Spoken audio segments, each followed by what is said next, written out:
ప్రభు అయిన యేసుక్రీస్తు నామములో మీకు మా శుభాభివందనములు.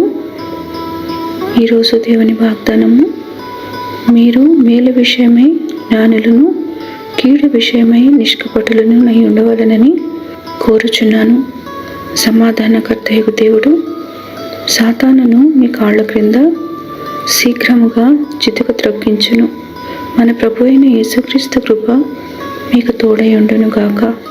రోమీలకు 16వ అధ్యాయము 19-20 వచనాలు.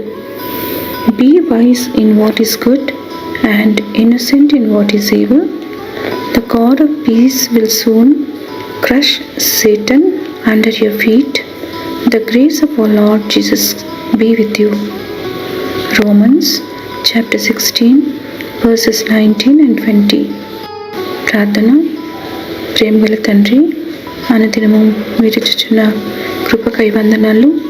ఆపత్కాలంలో మా సహాయకుడవై మమ్మల్ని ఆదుకుంటూ ఆదరిస్తున్నందుకై, మా ప్రాణములకు నెమ్మదినిచ్చి ధైర్యమిస్తున్నందుకై వందనాలు. కృంగిన వారిని లేవనెత్తి నీ సమాధానము వారి హృదయములలో నింపుమని, సాతానుని ప్రతి శోధనలో జయమిచ్చి నడుపుమని యేసు నామములో వేడుచున్నాము తండ్రి. Amen. Have a blessed day. God bless you.